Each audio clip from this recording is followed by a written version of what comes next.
all coaches. Thank you for being on.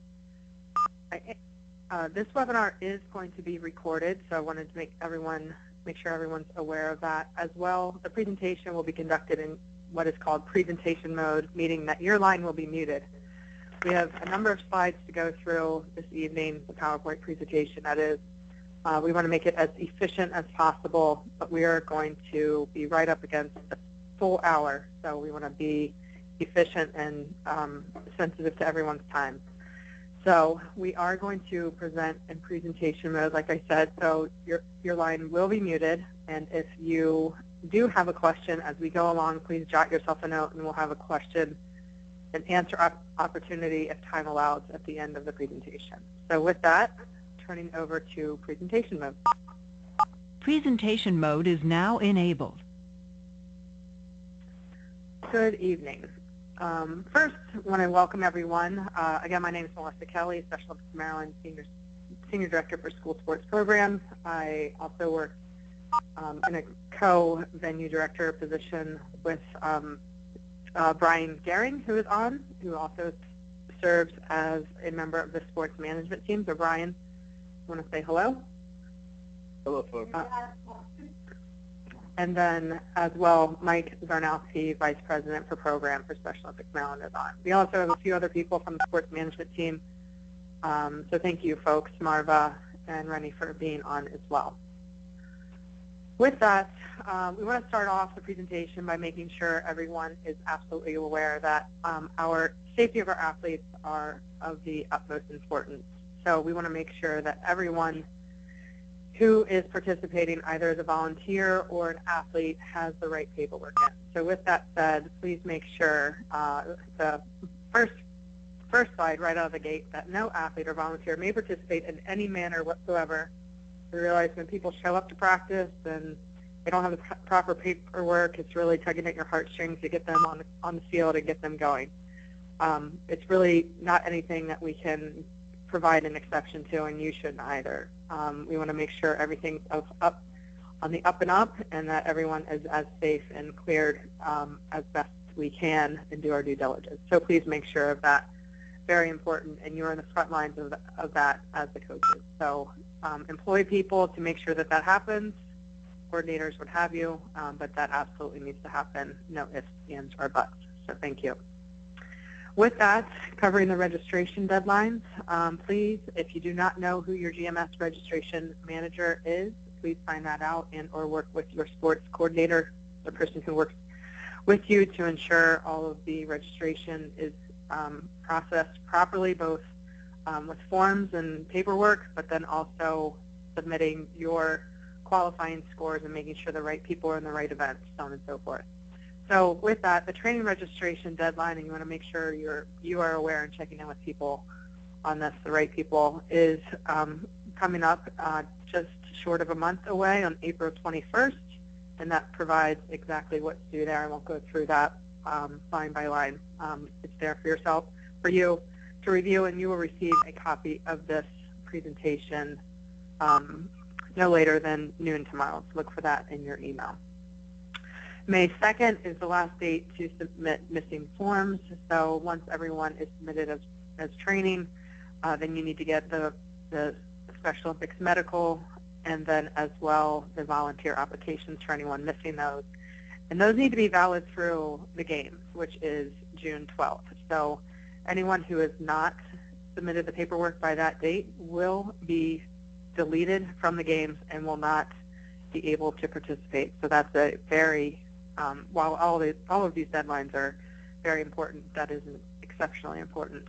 The competition registration deadline, so this is where we're going to collect all of the information, who's competing in which events, singles, doubles, teams, their qualifying scores as well, and their teammates if they're competing in doubles or teams. And then the last date there is one that's not relevant to Bocce, so please disregard. Again, work with your area leadership to make sure all of the forms are properly completed and submitted, and to our folks at Special Olympics Maryland headquarters, so that we can ensure everyone checks out and that everyone is properly registered. The sooner you get it done, the sooner we can start our check checking process and the vetting process and making sure everyone is properly registered, and we can get back to you if that's not the case. Concussion certification, as required by Special Olympics Incorporated and Special Olympics North America, starting January 1st of this year. It is required that all coaches, head and assistant, must complete a concussion training prior to starting coaching. It's not just head coaches, again, all coaches. You must complete one of the 2 approved courses. Those are listed there along with the live links, so please make sure that that is completed. Once you have completed one of those 2 options, then you submit the evidence of completion to Special Olympics Maryland headquarters and email the coaches the certificate of completion to coaches@somd.org. We do not receive an automatic notification, so do not assume that we will receive that prompt. We need you to submit that certification. If you know of someone who does not have internet access or does not have or email access, please let your area director know, let people know who might be able to make those accommodations. Certainly we want to make sure this is not a hardship. We are doing it out of the well-being of our players, our athletes and partners, and it's definitely something that we need to meet the requirements from a safety standpoint. Qualifying for the state tournament, we are consistent with years past. For those of you who, or last year, I'll say that much. For those of you who are returning, for Bocce, all players, so I say players meaning athletes and unified partners, must be compete in a minimum of 2 sanctioned qualifiers.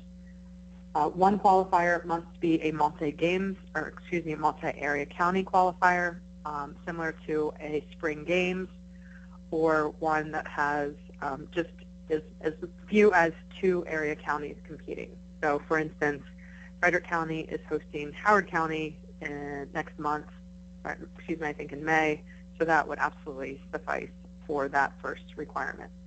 The second qualifier can be an in-house qualifier, meaning it is a practice that is converted, transitioned into a competitive experience where the players wear their uniforms, score is kept, the rules are enforced, so on and so forth. So please make sure that is complete. With that, the previous bullet points as well, the head coaches for the sport must be Special Olympics sports certified in their sport. This was a requirement that was rolled out last year, and everyone did a great job of completing that expectation. So please make sure that if naming a head coach, that expectation is required, and we will get to some coaches training opportunities a little bit later in the presentation, so stay tuned. The Bocce qualifiers that are available and were announced if you participated in the pre-brief webinar about a week and a half ago, those there in chronological order, April 24th through May 22nd, and the respective person to get in touch with.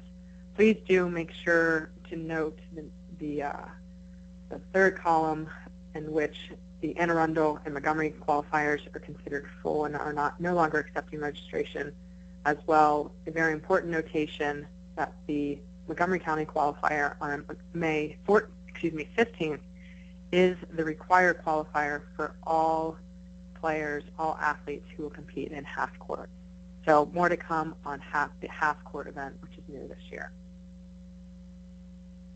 If you have any questions regarding this information, we know that the concussion requirement is new and rolling out. Please make sure that you get in touch with your area leadership. And if those individuals have further questions, you do always have the option of reaching out to our staff, the regional sports directors, and then the Baltimore region coordinator, Courtney Brooks. A couple of new names since last year on there. These are live links to be able to email them, so note that. And then as well, a couple of new assignments with the regions in which each individual works with. So please do work with your area leadership. if questions are not answered there, you do have the option to get in touch with our staff. Bocce entries and the entry process. Just again to reiterate the importance of competing in 2 qualifiers as described previously, and it is required that both athletes and partners compete at qualifiers. So please make sure that partners are not exempt from that requirement. As well, when registering with your GMS manager, and that's the person who does the computer entries and such, please make sure that he or she is aware of any special needs or accommodations that need to be arranged, be it food, allergies, using an ambulatory device, so on and so forth. But as it pertains to Bocce specifically, we would need to know that we'll get to that shortly, actually. So please do not assume, as it's noted on the last bullet point, that everyone knows. We need to make sure it's in writing and it's at the ready when we put together the schedule as well. So thank you in advance for that. The events, singles is offered on the 60-foot regulation court, and as a result of the feedback we received in our preseason pre-brief about a week and a half ago, which many of you, we had representation from just about every area county, many of you participated, I'm sure, we have opted to offer the half court, which is offered on the 30-foot court singles event as well. We'll also offer traditional doubles and unified doubles, team and unified team. Note as well, athletes may enter in 2 events. We will offer singles competition very likely exclusively on Saturday, and then doubles or first-person team on Sunday. Unified partners are restricted to competing in 1 event. Qualifying scores. You'll receive a document in which outlines the exact process in which you will administer the assessment. It's quite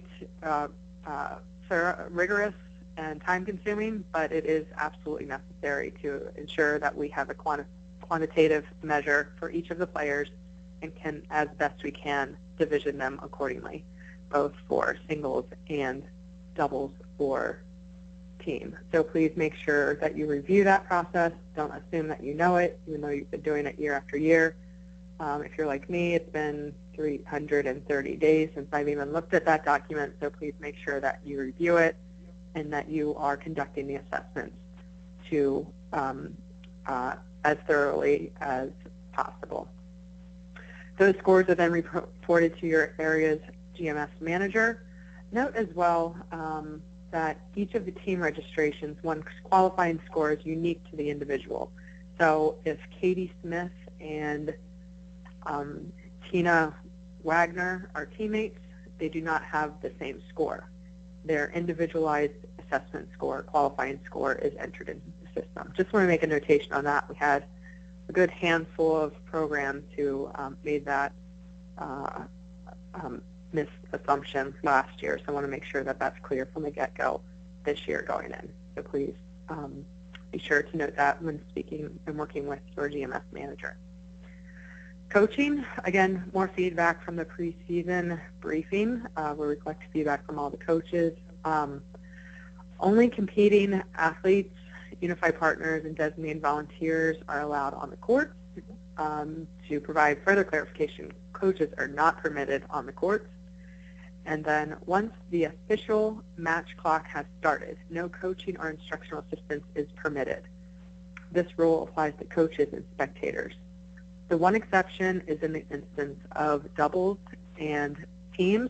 The teammates may confer with one another prior to stepping on the court, in which once a player steps on the court, all instructional assistance, directions, so on and so forth, must cease, absolutely cease. And again, the only person who is afforded that opportunity is teammates. Naturally, we want to encourage camaraderie and teamwork in the double and team events. So please work with your players to ensure that this is upheld, and then as well, do your due diligence to ensure that your families and other potential spectators are aware of this. We do not want to get to the point where we have to invoke any repercussions for violations. So thank you for that. The Special Olympics rules do govern all play. The next few slides are simply an overview of those, or points of emphasis of the slides that are available on the Special Olympics Incorporated site. I'll provide that link where you can collect those rules, and these are just points of emphasis. I won't go through these line by line, just a few points on this slide specifically.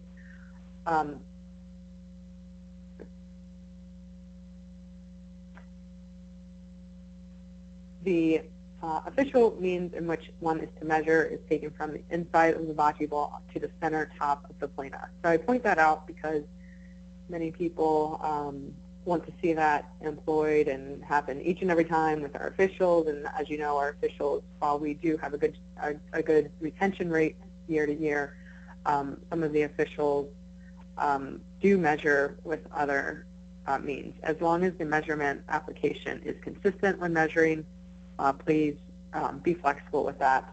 However, we do train the officials to measure accordingly. Athletes or partners, for that matter, with manual dexterity or small gross motor ability concerns. Again, we will allow for the lighter weight balls to be allowed, and this is an example of an accommodation that needs to be noted during the registration process when working, and work with your GMS manager to ensure that that's done so. So the lighter weight balls will be allowed. However, if any of you have worked with these balls or are familiar with them, they are a competitive disadvantage because they can be easily displaced. They're Nerf-like, and when competing against the regulation balls, like I said, will be easily displaced. So please consider alternative options, which would be, for one, using a ramp. There are some examples of ramps that are used in the Interscholastic Unified program. This is each of these ramps that are offered here. It can provide larger photos if you're in the market for creating, building, or acquiring a ramp. And there are very few regulations in which the ramps are to abide by. Really, the only rule is that the ramp must allow for a player to deliver, meaning push or touch, his or own bocce ball. The student athletes that you see there accompanying the individuals on the court are simply assisting with placing the ramp and or holding. And those are teammates who work with the student athletes at each and every match. So they're really, and those are announced ahead of time that the accommodation needs had for those individuals needing that assistance. So please, for those of you working with either players who have used the lighter Nerf-like balls or might be in consideration for the half court, please do consider the ramp option as an alternative as well. When back to the rules at hand, the first player throws the polina and stops before the half, if it stops before the half court line, meaning the 30-foot line, or beyond the 50-foot line, which is the opposite foot fault line, then it is not placed properly or the point is not established. The player would then have 2 additional attempts. If the player is not successful in placing the polina in that space, then the opponent has 1 attempt to do so. So if the opponent fails in the attempt to properly place the polina, the official will place the polina at the center of the opposite foot fault line, which is, again, the 50-foot line, and the original player, so the first player who attempted to place the polina, would throw the first bocce ball. So at no time does one lose the advantage of the polina control. If the polina goes out of bounds, the frame is over, the balls are returned to the same side, and a new frame is started. This is a bit of a contradictory to the rules that you will find online. For the sake of time, we do continue with the frame at the same end. Who wins? With singles, we play to the expiration of the predetermined time limit or 12 points, whichever comes first. That is also the case with doubles, and then 4-person team will play to 16 points. Please note that summer games, the time limit is subject to the number of entries. While we've been very lucky in being able to afford a 30 or so minute match, then however, if our entries go up, we might have to make that modification, but we will absolutely get in as much playing time as humanly possible. As it pertains to doubles, both traditional and unified, the athletes and unified partners are rolled from the same end, and the teammate can roll the ball at any interval, meaning the athlete can throw, or they do not necessarily have to alternate rotation. This is a point of emphasis when we are training our volunteers, officials specifically, so please make sure, for those of you who are hosting qualifiers, that you do the same at the local level. There will be walking back and forth after each frame.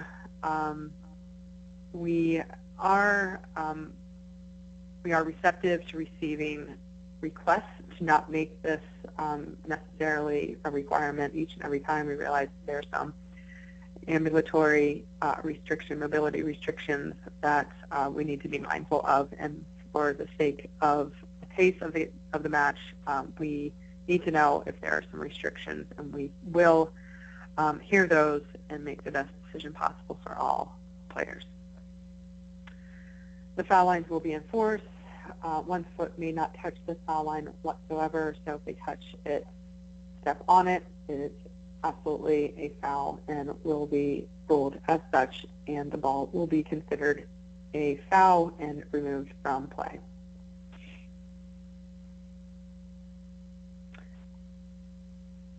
Uniform requirements, just want to reiterate again for those of you during the qualifiers, those hosting, please do enforce these requirements. If you are the tournament director, put someone in place.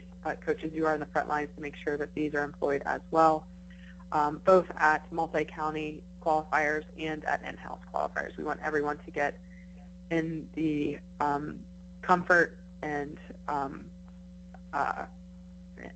in the practice of accommodating these requirements. So with that said, long pants or shorts are okay.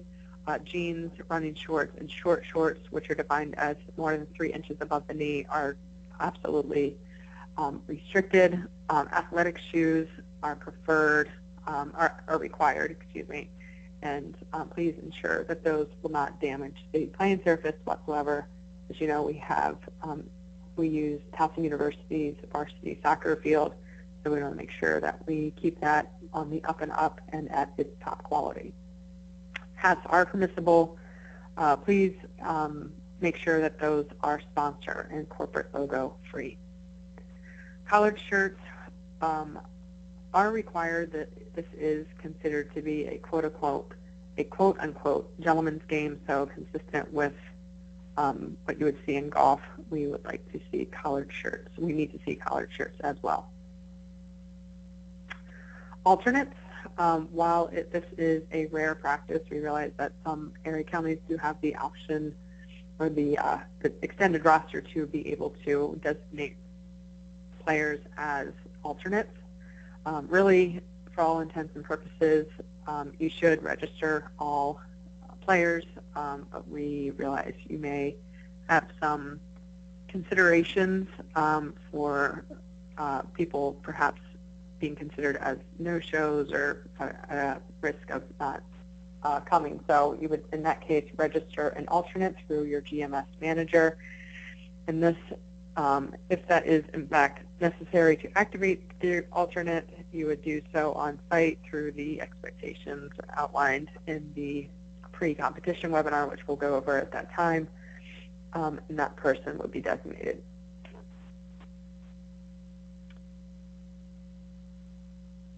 If, in fact, this last bullet point is definitely a point to emphasize, as I said, all players should be registered. If you're afforded the option of designating an alternate, great. If not, please note that if someone is a no-show or scratch, then a no alternate is activated. The team or double squad may compete with the existing players minus the balls of the absent players. So an example of that would be if Tracy Smith's partner does not show up and she's competing in doubles, Tracy would throw 2 balls in each frame and compete herself against the doubles opponents. Substitutions are a rarity and must be approved by the venue director. So Brian Gehring and I would work together on that, and really would only be considered in the instance of a medical emergency. Half-court singles. So again, by popular feedback from the pre-brief webinar that we did shortly ago, about a week and a half ago, half-court singles competition will be offered at summer games and then as well at the Montgomery County qualifier. These individuals, just want to reiterate, they are required to meet all of the expectations that have been outlined here in the webinar today. So they need to compete in 2 qualifiers,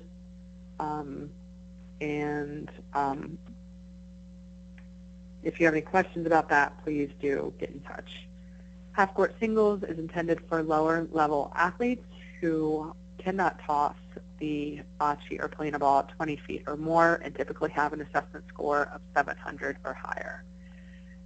We use some subjective wording there with the word typically, as we do not have a very exact point of reference in designating an assessment score. This is somewhat of a trial year, so please make those 2 considerations when deciding if your athletes are most appropriate for half-court singles. Note as well, this is a singles event only. We will not offer half-court team or doubles competition at all. As well, it's worth noting that anyone competing in half-court singles, if they are to earn a gold medal, and I'll put this in the follow-up email, if they are to earn a gold medal, they will not be considered for advanced competition in qualifying years. Meaning they, for USA Games and World Games, they would not be considered for the random selection. Half-court singles, doing my best to outline what the court looks like exactly, will be played on a 12 by 30-foot court. The sidelines are as they stand. The diagram here indicates how a regulation court would be converted to a half court. So half the court is out of play, and then on the next slide, the players are throwing from what is the 30-foot line and throwing into the horseshoe, if you will, structure of the court. There is no center line of the half court, and the polina can land anywhere in the space of the court. The athletes will always throw from only one direction from half court. So the polina will be thrown, all the bocce balls will be thrown, and then the balls will be returned to what we know to be the half court or the 30-foot line of a regulation court. If the 3-attempt rule is activated, or excuse me, should the 3-attempt rule need to be employed in half-court bocce, then the polina will be placed at 20 feet from the throwing line in the center of the court. That is, again, if the initial player fails in their 3 attempts and then their opponent does not place the polina in their 1 attempt, so not properly placing the polina would equate to the polina exiting the court in half-court bocce. If those are not accomplished, then the official would place the polina at the 20 feet from the throwing line in the center of the court, as stated. As mentioned previously and worth reiterating, half-court game is played according to the Special Olympics Maryland rules that were mentioned previously. Again, if you have anyone who might be appropriate for this event, please go through those considerations in that they cannot throw either the bocce ball or the polina more than 20 feet, and then as well have an assessment score on a regulation court of 700 or more. Those are not hard and fast rules, with the exception of the 20-foot throwing rule. The assessment score, we had a number of people who were playing on regulation courts last year, naturally, as everyone did, who had very high, but were not noted as throwing short, players that throw short. So we employ your good judgment in this situation. Back to qualifiers, just making sure everyone realizes, as stated a couple times, it is necessary to have your players compete in 2 qualifiers, and that is the minimum. If you can get them to more, please do what you can. Competing is fun. We realize there are restrictions, financial and availability and personnel, but it would be great to have more playing opportunities for our athletes. With that, if you're hosting a qualifier, be it an in-house or a multi-county qualifier, please make sure that the rules are followed as outlined here, that you have qualified as best you can independent officials, and that all competitors are in sport-specific uniforms that are meeting the aforementioned expectations. As well, you must have medical personnel on hand. And then as far as notifying our office, completing the sanction form no less than 30 days in advance is required. So you can send those directly to your regional sports directors and they will pass them on to me. Failure to adhere to the aforementioned notations may nullify your event status as a qualifier. So please make sure that all of those are met. Registration forms and procedures. I'm not going to go through each and every slide on this. We reviewed these very thoroughly in the past 2 years, and it's the slides are very well laid out for you to review on your own time. I will touch on them. However, as noted, each athlete must complete an application for participation, which is commonly referred to as the athlete medical. To be valid, must include all 3 pages, the necessary information, including diagnosis, and must have a required signature of a medical professional.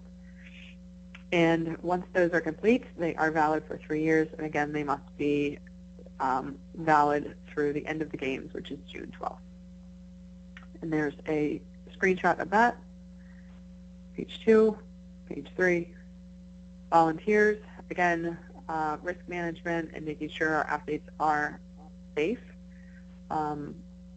We do collect a volunteer application from any and all coaches, and then as well unified partners. And this really should be collected from anyone who is participating, the non-athlete who is helping with your practices whatsoever. So please check with your area leadership for more expectations with that as to who would classify and is under this requirement. Again, screenshots of those 3 pages. For anyone who is under the age of, who is 17 or younger, we do collect a volunteer application or minor, including a student minor reference form, and they simply need to fill it out and then collect 2 references who will attest that he or she is an upstanding individual and would be a positive contributor to our program and safe. First report of accident incident.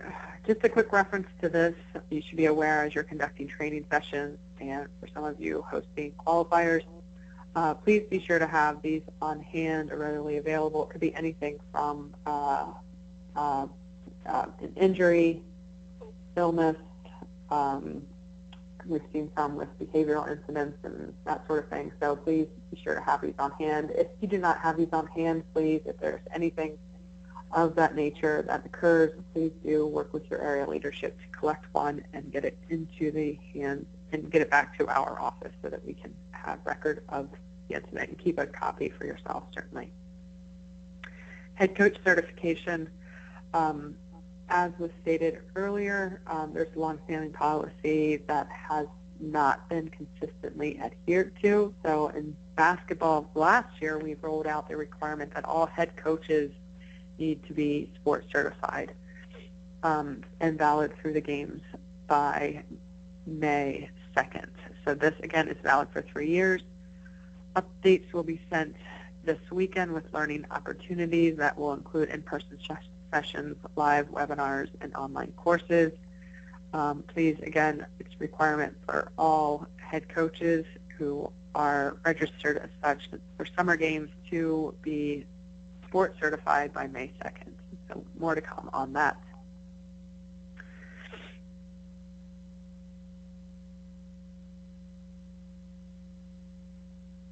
There are some American ASAP, American Specialty Education Program, I believe. Forgive me if that's wrong.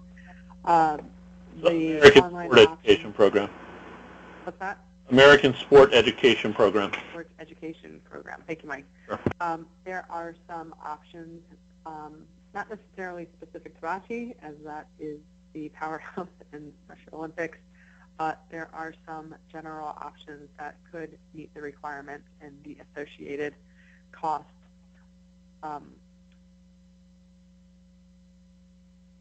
So please, again, look for more follow-up information on that.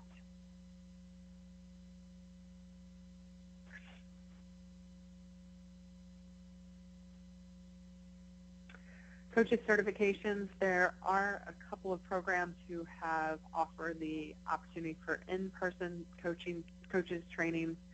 We will host one on April 24th. That's a Sunday in conjunction with the Anne Arundel Spring Games at the U.S. Naval Academy. It will be approximately 8 a.m. to 9:30 a.m. prior to a competition. And then as well on May 15th, Montgomery County will host at a time to be determined at Landon School. We're also looking to designate a training session for a weekday in Washington County. Please, if you're interested in these in-person sessions, if you're one who retains or would like the network opportunities, retains information or would like the network opportunities of an in-person training, these are great options. Please, you can register by visiting this live link. Please be sure to register at least 1 week prior to the session, and then we need to have at least 6 people is ideal to host the session. So please register sooner than later so that we can ensure the proper clinicians and then as well proper preparation and notification for all of the registrants. And lastly, save the date. Coaches, online training options, more to come on that. We really wanted to see how the in-person options, how popular those were before we offered the online option. And then as well on Wednesday, June 1st, is the pre-competition coaches webinar, and there is a live link here that you can register for that now, and then you can populate your calendar so that you receive periodic updates. I'll pause for a minute and leave it to Mike, Brian, and Rennie if you have anything additional to offer before I open it up to the group. This is Rennie. I want to go back to the discussion about the half court, since the half court competition will be offered at Montgomery County. I want to emphasize that, folks, for those of you that are interested in participating in that, I will try to run that a little bit separate from the other competition, in that I want to give as many athletes as possible an opportunity to participate in that competition. I will see whether we can do it as a singles event so that they can be ready for the state competition as single, or if I've got a whole lot of athletes, I may have to do it as a double. But for now, what I really would appreciate it is if you're really thinking about sending any athletes to Montgomery County to compete in that half-court option, send me an email so that I can start planning and understanding how many athletes I will have for that competition. And I'm just going to rotate to Rennie's contact information. Again, you'll receive a follow-up email with this information. Thank you, Rennie. Good point. Brian, Mike? Nothing from me. Thank you. Nothing from me. Okay, great. Thanks. Presentation mode is now disabled. I'll discontinue presentation mode and open it up to any questions from coaches. Yeah, this is Abby from Howard County. I know you said that the teams could help each other, but what if you have an athlete or partner that's in a wheelchair and they're not going to be getting in and out of the court? Say a little bit more about that, Abby. I'm not sure what it... Well, you said that they have to step out of the court to confer with each other. Oh, so you have situations where they're not going to be going out of the court. Does that mean they can't confer with each other? that's a good point. So that's a very good consideration for an accommodation that we would want to know. We'll work with you, and we're going to be flexible. We don't want everyone on the court and talking to each other and that sort of thing. But if it is a viable accommodation that needs to be had, please just make that notation, and we're happy to consider that. And I don't see why there would be any objection to that. And the other thing is, I mean, I know that you said you had to come up with a number, but I don't agree with that 700. But because I have some very high scores that only throw very long, so they end up with a high score. And then I have some that, always cross over the midline, but don't, always get to the end. So yeah, as I said, this is really a trial year, as we tried to reiterate. So with that, the reason we came up with an assessment score is just a marker of some sort. It's similar to what we do in golf, where there is a qualifying score expectation to move on from skills.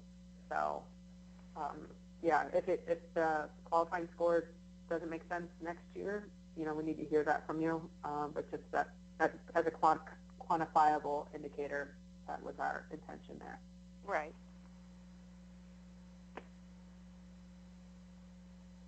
Now, I know in the past couple of years we've indicated whether they tend to throw more on the short side of the court versus the long side of the court.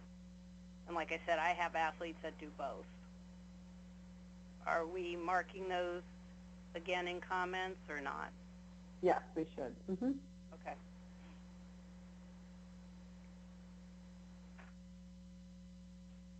Those are my questions. Thank you, ma'am. Anyone else? Questions? Now, this is Mike from Washington County. If we have an individual that needs the ramp, is there specs on the size this ramp can be, or how do we just determine what we need? Really, from our consideration, it's just that one rule in which it does not propel and allows for the athlete to push or release the ball, him or herself. So those are the pictures offered there, Mike, are the 4 most common models.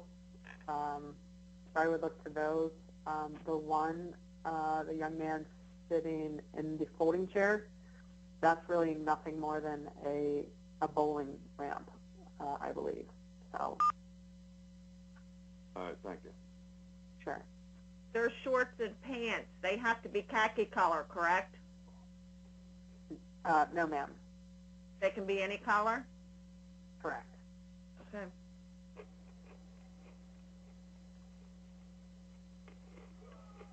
We're going to make them all one color. Any other questions?